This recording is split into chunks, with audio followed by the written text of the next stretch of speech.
옛말에 가지 많은 나무에 바람 잘 날 없다 하는 말이 있습니다. 맞습니다. 오늘 성경에 읽은 말씀처럼 야곱의 삶을 보면 그렇게 삶이 행복하거나 평탄치 않았습니다. 자식들이 12명이고 딸까지 하면 13명입니다. 야곱의 인생을 돌이켜보면 가지에 바람 잘 날이 진짜 없었습니다. 이집트 파라오의 앞에서 고백했던 것처럼 야곱은 나는 지금까지 파란만장한 삶을 살아왔습니다 라고 그 입으로 고백했듯이 우리가 성경에 보면 야곱은 정말 그런 삶을 살아왔습니다.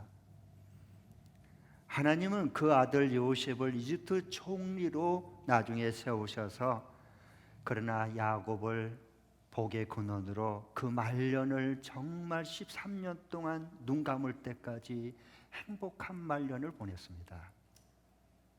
앞으로 저는 이 야곱의 12자녀들에게 예언하고 야곱이 자식들에게 축복한 그 말씀을 통해서 우리와 우리 자손들이 지금까지는 고생하고 어려웠지만 그러나 하나님이 복을 주셔서 처음보다 인생의 말년으로 가면 갈수록 하늘에 큰 복이 임할 수 있기를 축복합니다. 당시 맏아들 그러면 굉장한 권리가 있었습니다. 큰아들 장자권은요 3가지의 큰 복이 있었는데 그 첫 번째로는 가정의 제사장직을 감당했습니다. 가정의 가장 거룩한 리더였어요. 그게 장자였고요. 또 다른 하나는 그 집안의 대표자 권리를 가졌습니다. 그러니까 우리가 어느 회사의 그 대표 이사와 같은 권리를 가진 사람이 맏아들의 장자권이었습니다. 그리고 동생들보다 2배나 더 많은 유산, 재산을 상속받을 수 있는 권리를 가졌습니다. 그것이 바로 맏아들의 장자권이었습니다. 그래서 성경은 이 장자권을 굉장히 중요하게 여깁니다. 야곱이 이제 자신의 죽음이 눈앞에 다가온 걸 알고서 이 자녀들 다 12자녀들을 불러놓고 일일이 그들을 축복합니다. 그리고 장래의 예언을 해주는 겁니다. 그런데 그 첫 번째 아들이 누굽니까? 루벤입니다. 루벤이란 말이 히브리어로 보라, 보라, 벤, 아들, 보라 아들이다. 엄마가 루벤을 낳고 그렇게 감탄했던 그 맞이가 바로 루벤이었죠. 그런데 이 루벤은 3절에 보면 루벤아 너는 나의 맏아들이요 나의 힘 나의 정력의 첫 열매다. 그 영예가 드높고 그 힘이 드세다. 그러니까 이 루벤은 사람이 볼 때 굉장히 남성다웠어요. 그래서 이풍이 당당하고 거기에다가 상당히 삶의 능력이 있었어요. 그게 바로 루벤이었습니다. 그런데 이 아버지 야곱이 그 루벤 장자 맞이를 축복하면서 축복을 안 해요. 오히려 반대로 저주를 합니다. 너는 장자권을 잃었다. 너는 장자의 권리를 상실했어 라고 말하는 거예요. 아니, 장자 루벤은 원래 성경대로 하면 2배의 꽃배기로 축복을 해줘야 되잖아요. 그런데 더구나 맞이잖아요. 더구나 내 핏줄을 타고난 자식이잖아요. 그런데 어떻게 자기 친자식을 축복을 해줘야지 저주를 해요? 이거는 어떻게 된 거예요? 아버지가 그러면 자식한테 그러면 자식이 뭐가 되겠어요? 이런 의문점을 던지면서 오늘 말씀을 잘 들을 수 있기를 바랍니다. 그래야 성경이 보여요. 성경. 야곱이 왜 맏아들 루벤에게 축복을 해주지 않고 저주를 했을까? 하는 거예요. 그건 4절에 이렇게 말씀하고 있습니다. 우리 4절 다시 한번 읽어보겠습니다. 시작. 그러나 거친 파도와 같으므로 또 내가 아버지의 침상에 올라와서 내 아버지의 침상을 더럽혔으므로 내가 으뜸이 되지는 못할 것이다. 왜 첫째인 마지인 루벤이 너가 왜 으뜸이 되지 못하고 장자권의 권리를 다 상실하게 되느냐? 분명히 말씀해 주셔요. 너는 이 아버지 침상을 더럽혔다라고 한 걸 2번이나 반복 강조해요. 이 말은 뭐냐 하면 창세기 35장 20절에 보면 야곱의 그 아내가 4명이었어요. 12지파를 하나님 만들어야 되니까. 그래서 이제 그 라헬 어머니는 레아였어요. 아버지 야곱에게 사랑을 못 받았어요. 그래서 아버지 야곱은 자기가 어렸을 때부터 봐도 라헬이라고 하는 그 작은 어머니를 너무 사랑하는 거야. 그런데 그 작은 어머니의 그 종이 누구냐? 빌하였어요. 그도 아버지 야곱의 아내였다고요. 그런데 이 마지 루벤이 정욕이 음욕이 불릴 듯 거친 파도처럼 일어나서 물이 끓듯이 부글부글 끓어서 절제하지 못하고 그만 아버지의 아내인 비라와 동침을 합니다. 이 소식을 이스라엘 아버지 야곱이 들었어요. 그걸 지울 수가 없는 겁니다. 여러분 상상해 보세요. 그런 일이 일어나서는 안 되지 않습니까? 그래서 너의 정욕이 물 끓듯 부글부글 끓고 거친 파도처럼 넘쳐서 너는 장자권을 잃었다. 너는 장자가 되지 못한다. 라고 이렇게 4절에 말씀을 해줍니다. 그러니까 루벤은 굉장히 충동적이었고요. 성난 파도처럼 굉장히 사나웠고 그리고 옆에서도 이게 어떤 마음인지 감을 잡을 수가 없을 정도로 제 멋대로였고 변덕스러웠어요. 그게 루벤이었습니다. 그래서 여기 보면 마치 이와 같아요. 가스불을 집에서 펴놓고 음식을 끓이고 라면을 해 먹거나 끓일 때 이렇게 물 넣고 끓여요. 그러면 어느 정도 된 냄비를 덮여놓으면 이것이 넘치죠. 그럼 넘치죠. 얼른 가서 불을 꺼야 돼요. 아니면 불을 줄이든가. 그런데 이것을 계속 내버려둬요. 그럼 계속 음식이 넘쳐요. 그럼 어떻게 되죠? 음식이 다 타요. 냄비도 시커멓게 타버려요. 잘못하고 그래도 계속 불을 끄지 않으면 화재가 나서 큰 생명까지도 위험을 당할 수 있고 재산도 다 탈 수가 있어요. 바로 루벤이 그와 같은 아들이 됐어요. 그러니까 이 놀라운 하나님 주시려고 하는 장자 맏아들의 축복을 다 잃어버린 거예요.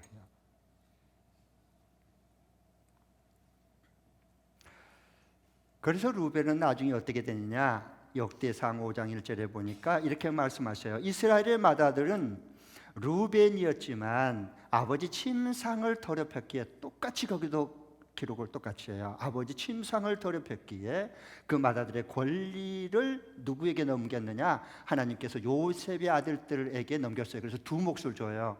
요셉의 아들이 에브라임 므낫세. 그래서 2지파 몫을 이어받습니다. 원래는 누구에게 줬는데 루벤 장자에게 줬는데 감당이 안 된 거예요. 왜 이 장자권을 잃어버렸어요? 맏아들의 복을 잃어버렸어요. 정욕을 이기지 못해서 그랬어요. 정욕을 절제를 못했어요. 그래서 작은 어머니를 범하는, 통간을 하는 그런 죄악으로 그만 넘어지고 맙니다. 그러니까 루벤은 태어날 때 순서대로 장자의 복을 주었어요. 근데 하나님이 장자권의 그 복을, 축복을 줬는데도 줘도 못 받아. 왜? 이 속에 물이 펄펄 끓어 넘친 것처럼 정욕과 음욕을 감당이 안 되는 거예요. 우리 주변에도 그런 분들 꽤 있습니다. 그러니까 성경에도 삼손도 하나님이 엄청난 센 힘을 줬어요. 장사였어요. 큰 축복을 받았죠.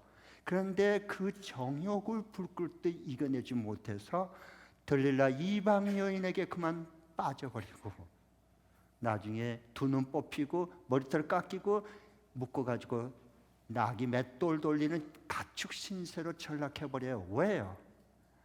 그 정욕을 이기지 못해서 그랬어요. 성군 다윗도 나중에 보면 결국 다른 충신의 그 우리아의 아내 밧세바를 범함으로 결국 그 집안에 우환이 오기 시작합니다. 정욕은, 여러분, 성욕은 하나님이 우리에게 주신 축복이에요. 부부간의 그 성욕을 통해서 서로 사랑을 나누고 그리고 한 몸을 이루어 갈 수 있도록 주신 축복이에요, 성욕은. 그러나 정욕은 저주가 되는 겁니다. 모든 권리를 다 잃어버리고 상실하는, 그것이 바로 정욕이 불 끓듯 드글드글 끓면은 결국 사람은 옛날이나 오늘이나 똑같이 그렇게 비참하게 되는 거예요. 여러분, 성경에서 말하면 그러면 간음이라고 하는 게 뭘까? 많은 현대 그리스도인들이 많이 이 말씀을 오해하고 있는 게 있어요. 그것은 육체적으로 바람을 피웠다, 다른 남자 여자와 외간 남자와 예간 여자하고 잠을 잤다, 뭐 그런 게 아니고요. 성경에서 말하는 간음이란 것은 뭐냐? 신약으로 보면 보이는데, 예수님은 간음을 이렇게 말했어요. 간음죄를 마태복음 5장 28절에 여자를 보고 음욕을 품으면 이미 그 마음속에 그는 간음죄를 범했다라고 말씀해요. 여러분, 이 다른 남자, 여자, 예쁜 여자를 보고 와, 한번 사귀어보면, 손잡아보면 얼마나 좋을까, 이런 마음을 한 번도 마음속으로 한 번도 난 눈곱만큼도 안 했다고 생각하는 사람들이 일어나 봐요. 일어나 봐요. 일어났다 그러면 셋 중에 하나예요. 이 세 가지 중에 하나입니다. 예, 동성애자거나 아니면 외계인이거나 아니면 지가 신이거나 셋 중에 하나입니다. 다행히 감사한 것은 한 명도 일어나지 않았다는 게 너무 감사한 거야. 왜? 자기 양심에 진실하다고 하는 증거예요. 일어나면 저는 나가라 그러려고 그랬어요. 그래서 감사해요. 네. 예수님이 왜 여자를 보고 음욕을 품는 사람은 왜 이미 마음속에 간음했다 그럴까요? 바리새인들은 나는 다른 사람들하고 음욕은 속으로 불타고 야동은 다 보면서 할 짓은 다 하면서 몰래 나는 의롭고 깨끗한 사람이야, 범죄한 간음죄를 지은 사람 저 사람 때려 죽여야 돼, 이렇게 한 바리새인들을 염두에 두고 이 말씀을 하신 거예요. 아니라는 거야. 모든 사람은 다 간음죄를 지은 음란한 자라는 거예요. 그게 동의가 돼야 되는 거예요. 그래야 주님을 전심으로 찾고 주의 용서를 구하고 용서함을 받는 자로서 용서해 줄 수 있는 사람으로 하나님 우리를 복되게 해주고 싶어서 예수님이 이 말씀을 해주신 거거든요. 그 다음에 야고보서 4장 4절에 보면 그 간음죄가, 그것을 성경에서 말하는 하나님 보시는 간음죄는 굉장히 폭이 넓어요. 육체적으로 그냥 누가 잠자리였다 바람 피웠다가 아니라 여기서는 간음하는 자들아, 세상과 보짝함이 하나님을 등지는 간음이다. 여러분, 주님보다 더 세상을 사랑하면 그것이 곧 내가 영적인 간음이에요. 근데 나는 영적인 간음을 안 했어, 이러면 안 된다는 거예요.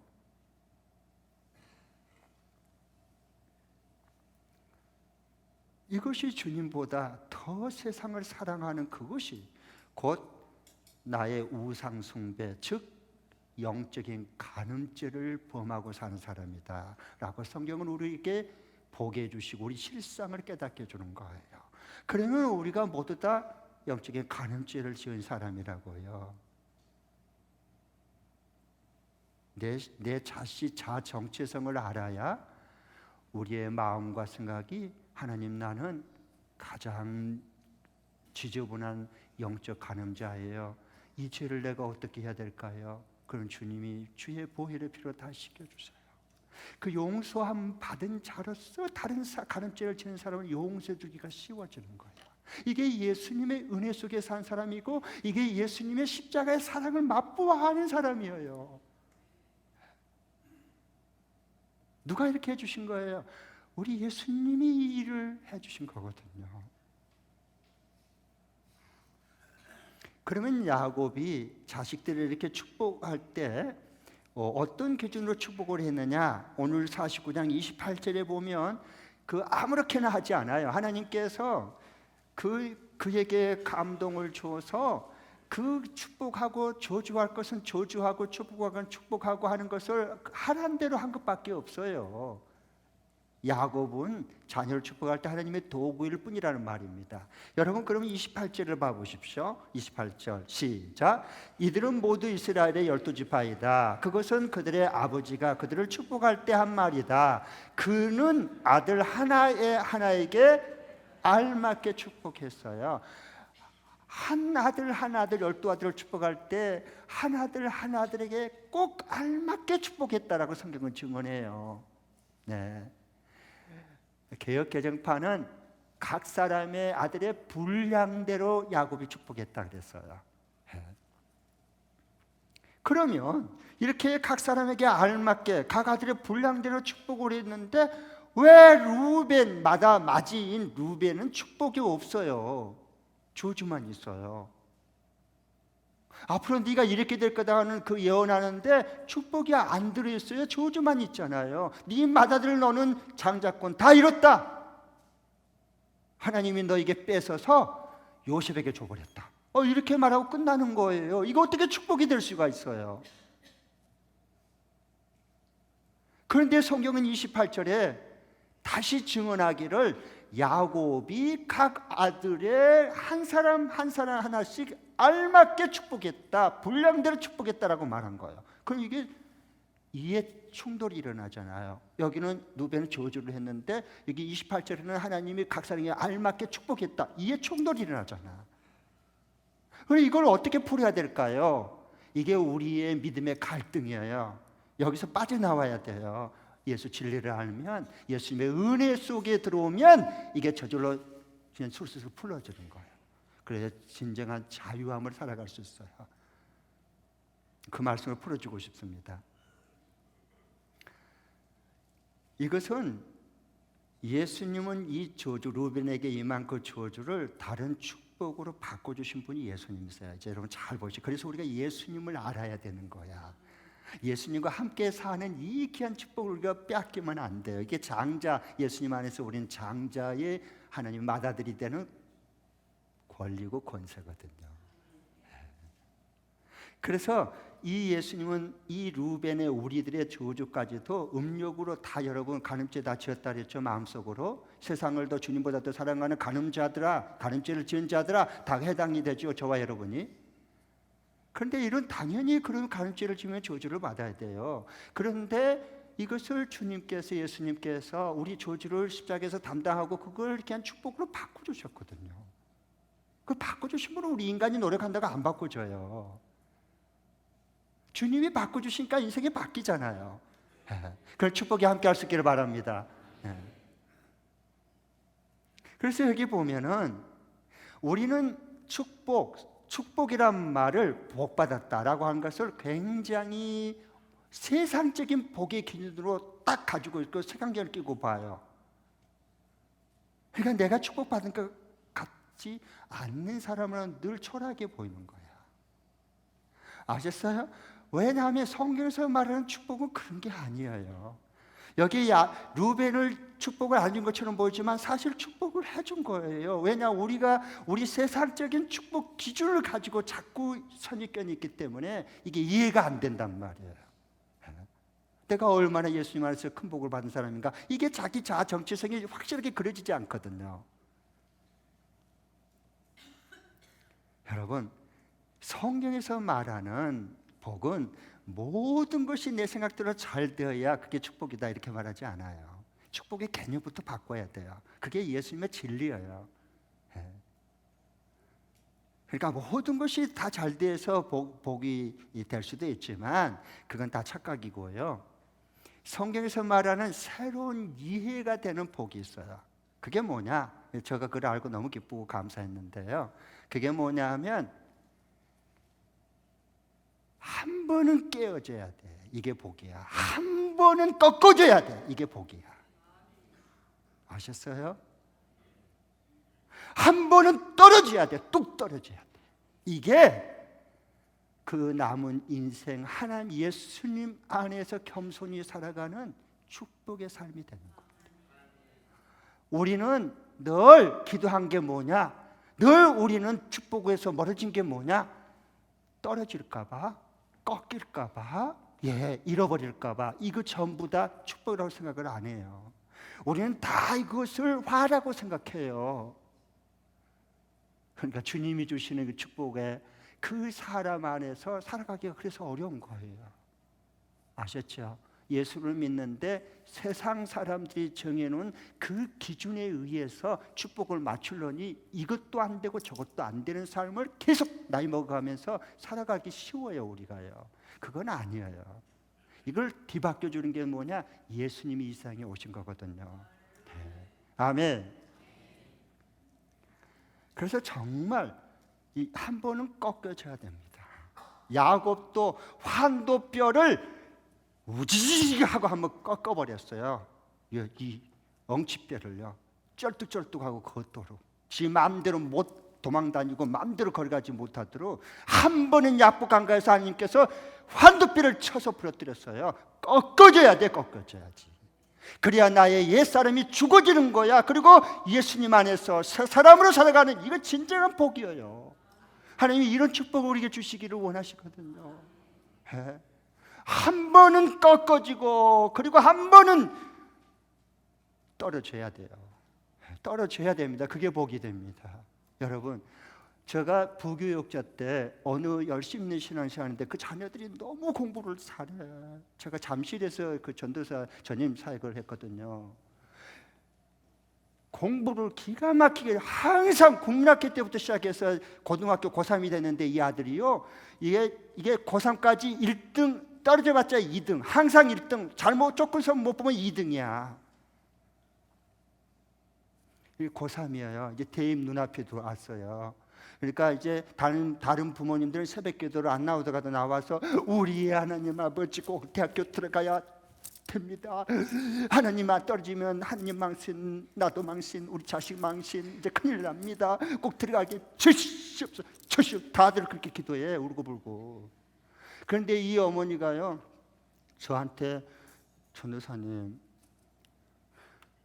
우리 아들은 고3이잖아요. 그렇죠. 기도하고 있는데요. 저 기도 제목 바꿀래요. 왜? 뭐라고요? 이번에 꼭 떨어져야 됩니다. 그렇게 전사님 기도해 주세요. 이번에 꼭 떨어져야 됩니다. 아니 왜 떨어져야 돼요? 얘는 항상 1, 2등을 잘해왔기 때문에 공부 못한 애는 인간 취급도 안 합니다. 공부 못한 게 무슨 밥을 먹어 이렇게 빈정거리고 아주 교만합니다. 얘가. 그러니까 이번에 한번 뚝 떨어져야 됩니다. 꼭 그렇게 기도해 주세요. 그렇게 제가 기도를 했어요. 아니 해달라고 하는데 해줘야지. 그럼요. 그렇게 애를 애간장을 놓고 그렇게 기도를 해달라는데 그러나 그런 기도도 있구나. 여러분 한번 물어볼까요? 여러분의 자녀가 한번 늘 1, 2등 하니까 한번 떨어지게 주시옵소서. 떨어지게 주시옵소서. 이번에 반드시 떨어져야 됩니다. 하나님 이렇게 기도하기를 원하십니까? 아니면은 만날 뒤에서 거꾸로 1, 2등 하네. 이번에 꼭 들어가야 됩니다. 들어가게 해주시옵소서. 이렇게 기도하기를 원합니까? 어느 게 축복이에요? 어느 게? 한 번쯤 여러분 성경으로 좀 그걸 복을 보세요. 그러면 눈에 들어오게 주님이 다 가르쳐 주셔요. 진짜 하는데 제가 기도했어요. 엄마도 그렇게 기도하고요. 이번에 꼭 떨어지지 않는다고. 대학 못 들어가게 된다고. 떨어졌어요. 그래서요. 그 다음에 어떤 일이 벌어진 줄 아세요? 얘가 겸손해졌어요. 얼마나 충격이 크겠어요. 지금까지 늘 1, 2등 계속 해오다가 자기는 어떤 일에서도 절대 떨어진다고 생각, 이만큼 생각하는데 뚝 떨어져 버렸네. 충격이죠. 엄마는 하나님 감사합니다. 그 다음 주일날 감사금 드렸습니다. 나는 그렇게 감사한 기쁨이 여기 드려지기를 축복합니다. 한 번은 떨어져야 돼요. 그리고 1년 동안 재수하면서 친구들과 학원에 다니면서 그들의 고통을 그때서야 자기가 눈에 들어오더래요. 그전에는 공부 못한 녀석들은 아예 인간 취급 안 했대요.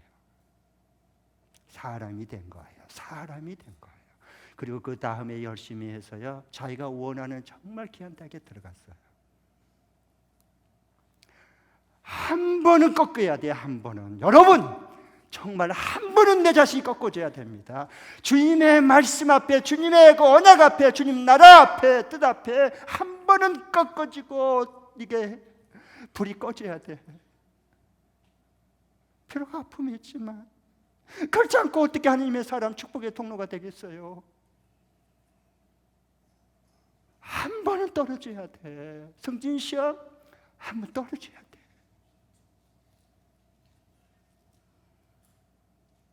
그래야 하나님의 복이 임하는 거예요.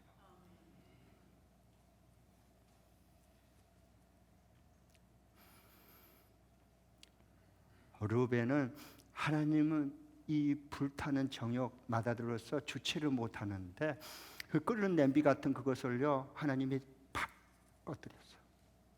불을 그 음식이 막 끓어 넘치는데 그 불 계속 타고 있으면 어떻게 하자는 거예요? 꺼져야지 복이 되지.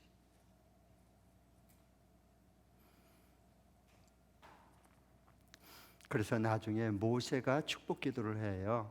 야곱의 예언을 한지 루벤을 저주한 지가 이제 약 450년이 지났어요. 그 450년 지난 후에 모세가 신명기 33장에 각 지파별로 축복을 해요. 죽기 전에. 그때 그 루벤을 향한 축복이 바꿔줘요. 하나님이 루벤을 한번 꺾은 거야. 꺾어야 돼. 꺾여줘야 되는 거야. 세상에 자기 의로움에 자기 잘난 맛에 교회 들어오면 안 돼요. 그러면 예수님이 왜 필요한 거예요? 예수님이 왜 필요한 거예요? 내가 잘나서 내 힘으로 열심히 하면 되는 거지.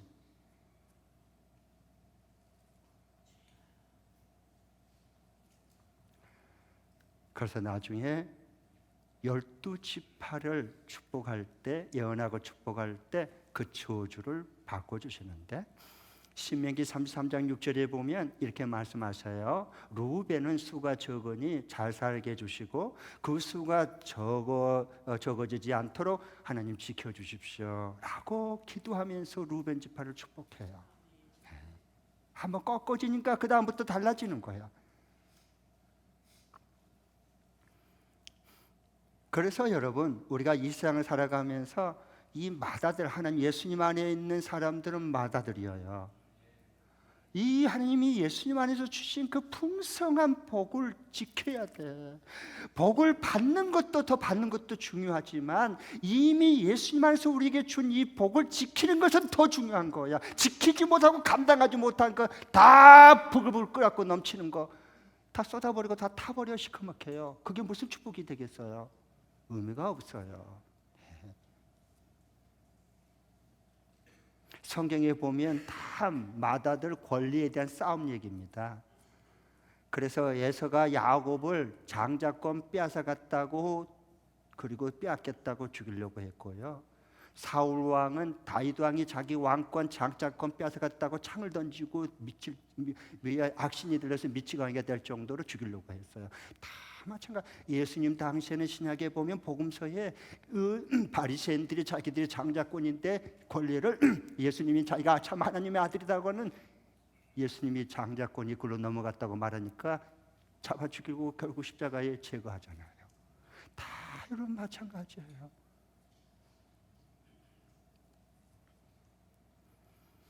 그래서 예수님은 하나님의 아들 참된 장자권을 가지고 죄인들의 죄를 짊어지고 저주를 짊어지고 십자가에서 죽으신 거예요. 그분이 우리 예수님이십니다. 그리고 우리의 모든 저주를 축복으로 바꿔내신 분이 누구예요?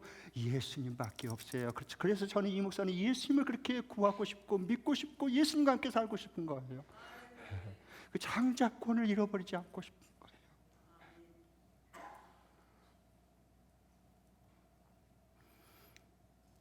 그래서 여러분, 예수님 안에 있는 이 맏아들의 권리를 가진 장자권, 이 거룩한 무리는 요한계시록 7장 5절에 보면 이렇게 말씀하셔요.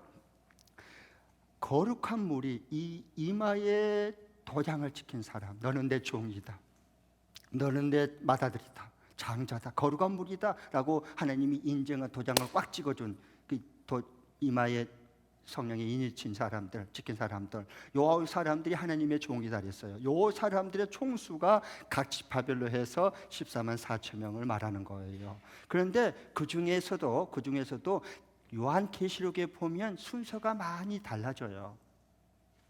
여러분, 우리가 예수님 처음 믿었다고 끝까지 주님 앞에 쓸 때도 똑같이 첫째가 첫째 되고 나중에 나중 된 줄 아세요? 아니요. 예수님은 이미 오시기도 전에 이미 생전에 복음서에 말씀했어요. 첫째 된 자가 나중되고 나중된 자가 먼저 될 자가 많으니라 그랬어. 많으니라.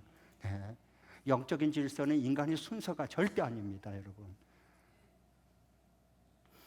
그래서 여기 보면은 첫 번째로 14만 4천 명에서 나올 때 그 장자권들, 이들을 첫 번째로 나온 사람이 유다 지파고 예수님 지파, 유다 지파고요. 그 다음에 두 번째 나온 지파가 바로 루벤입니다. 루벤.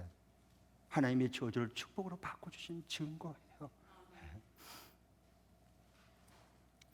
여러분, 그러면 우리가 이번 주간에 살아갈 때 이 맏아들의 복, 하나님이 우리에게 예수님 안에 주신 이 맏아들의 복을 어떻게 지켜나갈 수 있을까? 그걸 구체적으로 한 말씀 드리겠습니다. 이번 주간에 이제 적용하고 실천할 말씀인데요. 저를 한번 따라해 주시기 바랍니다. 자녀들을 매일 축복 기도하되 한 번 꺾이기를 기도한다. 앞에만 하고 딱 뒤에 것 떼먹으면 안 돼요. 자녀들을 축복해야 돼요. 그 대신 한 번은 꺾어줘야 돼요. 그래야 예수의 사람, 축복의 사람, 하나님의 사람, 그래야 이 땅 위에 복의 군으로 살아갈 수 있어. 한 번은 꺾어줘야 돼. 비록 마음이 아프지만 한 번은 하나님이 꺾는 경험이 있고 그 하나님을 만나야 되는 거야. 그래야 맏아들의 장자권을 잃어버리지 않아요. 장자권을 다 쏟아버리지 않습니다. 그래야 내 예성품이 꺼지고 깨져버리고 그리고 하나님의 성품이 다시 내 속에 들어오는 거예요. 여러분, 요 유리그릇은요 깨지면 못 써. 요 물 마시는 요 컵은 깨지면 떨어져서 바삭 깨져버리면 담아가지고 이거 다 또 발, 손 베면 안 되니까 그것까지 다 조각까지 담아가지고 갖다가 싸서 버려야 돼요. 못 써, 이거 깨진 유리그릇은. 그런데 하나님은 우리 인간은 깨져야 써. 안 깨지면 못 써. 바리새인처럼. 예수님 못 쓰잖아, 바리새인들. 안 깨지니까. 사도 바울은 깨뜨려서 쓰는 거야. 야곱은 깨뜨려서 한번 꺾은 다음에 쓴 거예요. 이렇게 복되게 귀하게. 그 허리에서, 야곱의 허리에서, 그 부러진 허리에서 12지파 이스라엘이 나오는 거예요. 이게 하나님의 일하신 방법이에요. 네. 나의 옛날 그 지식 그거 한번 꺾어줘야 돼. 그래야 예수 복음의 진리가 들어가. 그 짧은 그 지식 그거 가지고 그거 안 꺾여지니까 복음이 들어갈 턱이 없지. 옛날에 나는 왕년에 뭐 했다 뭐 이러고 나는 뭐 어렵게 살았어. 여기 한번 꺾어줘야 돼. 그래야 주의 은혜의 복음이 들어가는 거예요. 그게 축복입니다, 여러분. 그리고 아직 미혼인 사람은 뭐 하느냐? 부모님께 꼭 축복기도 해달라고 그러세요. 저는 어렸을 때부터 부모님께서 이게 또 축복기도를 해줬어요. 우리 아버님도 그러지만 특별히 어머님의 성령의 사람, 하나님을 만난 사람, 하나님과 함께 사는 사람, 제가 어렸을 때 봐도 다 알거든.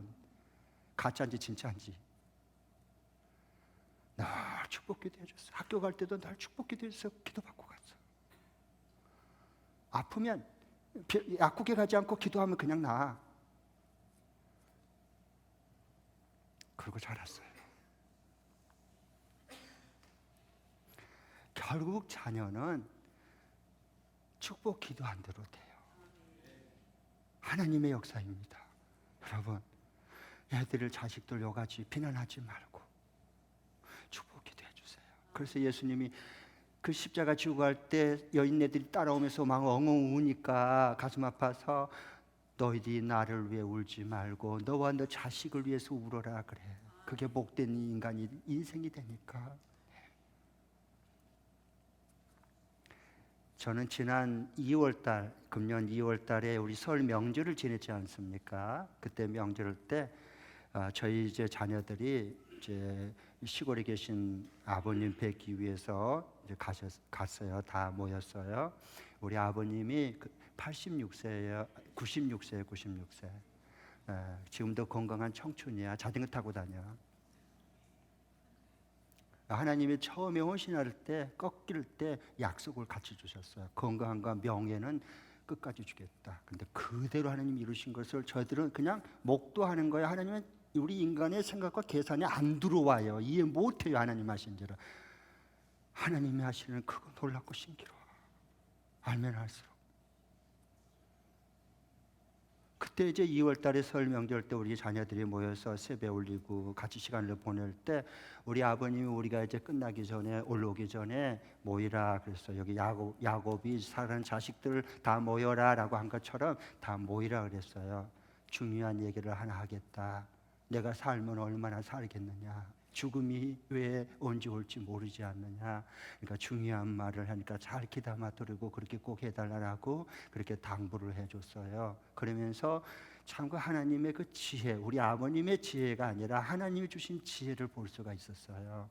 그러면서 뭐 하느냐, 제가 이제 둘째거든요. 우리 형님 있고 그다음에 우리 밑에 남동생 있고 그 밑에 둘 여동생이 있는데 이제 우리 형님에게는 앞으로 내가 죽어서 천국 가고 없더라도 형님은 뭐냐, 맞이니까 배로 말하면 배 항해하는 배로 말하면 선주다. 선주. 큰애는 선주다. 너는 배주인 선주. 나 둘째 이 목사는 선장이다. 배 선장 역할이다. 선장 역할. 그리고 남동생은 같이 선장을 협력하는 항해사 역할이다. 기도하고 하는 주신 대로 딱 역할을 분리해 주는 거예요. 그리고 끝까지 같이 협력해라. 같이 어려운 쇠파를 그걸 항해해서 함께 차고 나갈 수 있도록.